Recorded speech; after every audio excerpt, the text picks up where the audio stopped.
Good morning, everyone, and welcome to another episode on My Health, Your Health. I'm Samisi Rebecca Titilayo, and I'm so excited. I'm so happy to be live on my show this morning once again as we discuss health-related issues. And today we'll be discussing violence and the effects of violence on our mental health.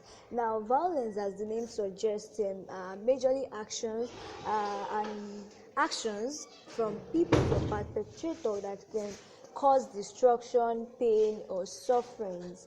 And may I interest you to know that there are different forms of violence, which include child physical and sexual abuse, intimate partner violence, youth violence, and we have the bullying. So violence is majorly a kind of actions that are majorly from the perpetrator to the target, and all these things violence can actually have great effect on one's health. And also, I would like to talk on the fact that, like I said earlier, there are a lot of consequences that can result from violence in relation to our health.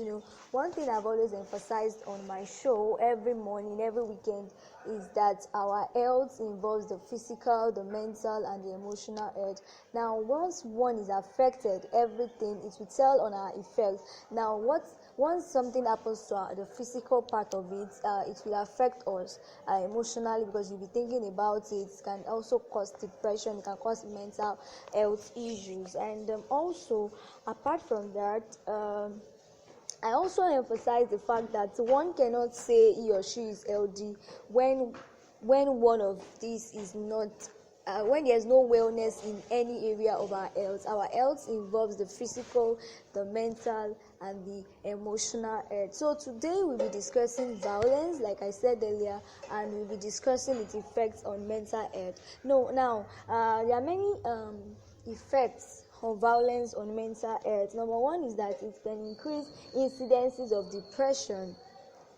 It can increase incidences of depression. Depression is majorly a period of unhappiness, low morale, when you feel worthless, when you feel that there's no hope for you. And one thing is that if depression lasts longer, too much of it for several weeks can actually result in self-inflicted injury, and it can result to the loss of life, which we majorly call suicide. And this thing can actually affect the mental health, because increasing the incidences of depression is a mental health disorder. So violence can cause it. Now, apart from the physical damage violence will cause, which is maybe a kind of fight that can affect your body system or any part of your body, it can also cause mental health issue. So as a result of that, such person is not healthy physically, emotionally, and majorly mentally. So violence has a great effect on our mental health and our health generally, and it's very important that we discuss around it. Now, another effect of violence on our health is anxiety.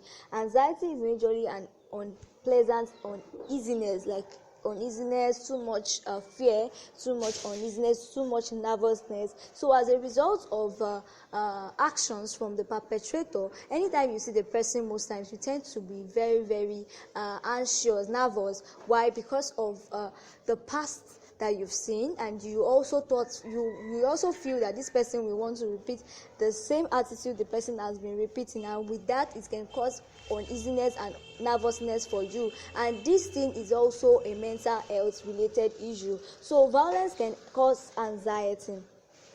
Another thing violence can cause is post-traumatic stress. Now, post-traumatic stress is just the stress is an example of a stress disorder that actually happens as a result of terrifying events. That is, events that has happened in the past that has affected your emotional and mental health. So as a result of that, it can cause traumatic stress. It can make you stressed out, and symptoms of post-traumatic stress are majorly flashbacks on past terrifying events, nightmares.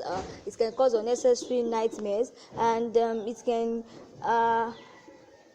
uncontrollable remembrance about the events. And how do you avoid post-traumatic stress? What are the things you can do in order to avoid post-traumatic stress?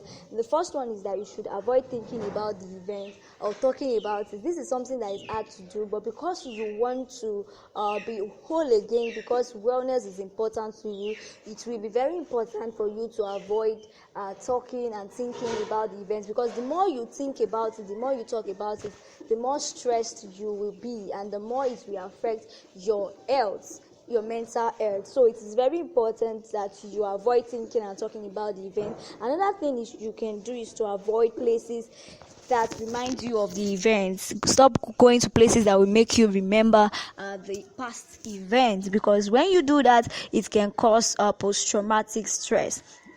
Another health consequences that can result from violence is increased rate of cardiovascular diseases. Now, cardiovascular diseases are diseases that has to do with the heart rate. Now, we have heart failure. Heart failure is when the heart cannot contract and cannot relax normally.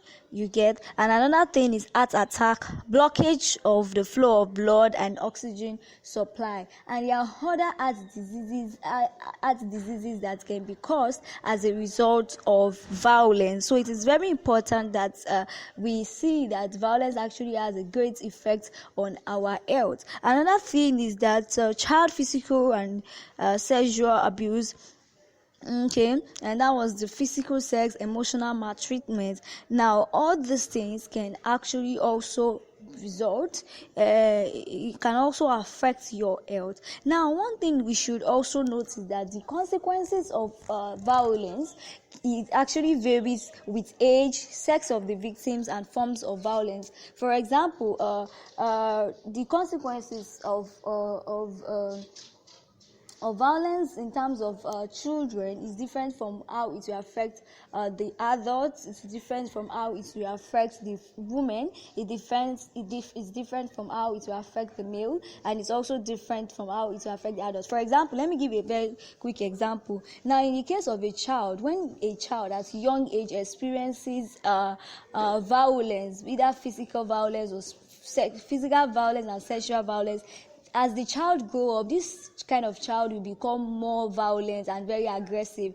Now, the reason for the aggressiveness is because of past experiences. Most times, attitude of people that we see most times are as a result of past experiences. Sometimes we say someone is not nice, someone is not this, someone is not that. Most times it can be as a result of the experiences this person has had in the past, and the person has not healed up. So a child that grow up being abused physically and sexually will turn out to be a sexual perpetrator. Why? Because of the fact that he too or she too was experienced that emotional issues, and that is why it's important we talk about it. And apart from that, we discuss strategies on how to prevent violence and in turn prevent it affecting our health. Now I would like to quickly share with us how to do that. Number one, the very important thing is to avoid perpetrator.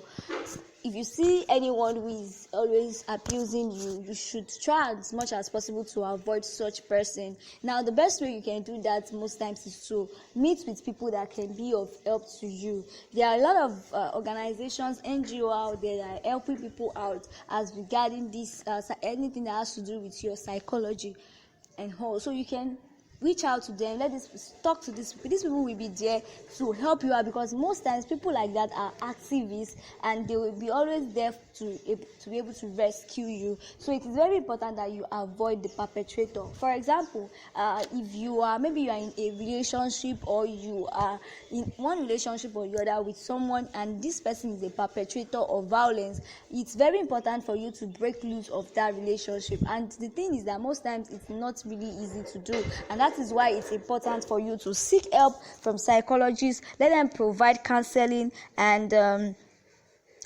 emotional concern for you, because you need to heal physically, you need to heal mentally, and you need to heal emotionally. Because the truth is that if you fail to heal as a result of what has happened to you in the past, it can actually affect your reactions. It will affect your physical reactions to things. It will affect your emotional reactions to things. It will affect the way you undo relationships with people, and that is why it's very important. For example, someone who is always being beaten, we turn out to be someone who is very, very harsh. The person will be very, very aggressive and very, very abusive. So that's why it's very important that we pay attention to this part of our health. Now, violence can affect you physically, it can affect you emotionally, and it can affect you mentally. And the more reason why it is very, very important for you to learn how to avoid violence. Alright, so this is all I'll be discussing today on the second Earth episode on TikTok show. Thank you so much for listening and for downloading this podcast episode. Don't forget to like this podcast episode, and don't forget to subscribe to our YouTube channel. If you are from YouTube channel, if you are listening to us on YouTube, don't forget to subscribe to our YouTube channel, TikTok show. Don't forget to like our pages. Don't forget to listen and to download any of our podcast episodes that interest you. Okay, I'm saying a very big thank you once again to you for listening to this episode. Don't forget to join me tomorrow evening on the love aspect, love gist, as I host my amazing guests as we discuss this aspect of love. You know, they'll be gisting with us, they'll be sharing with us their love experience, okay, how they started, how they met, what they did, and everything. So that was why it is titled Love Gist. So you can afford to miss this awesome and sweet episode. Once again, thank you so much for listening to this episode. I love you. Have a wonderful day. Take care. Bye.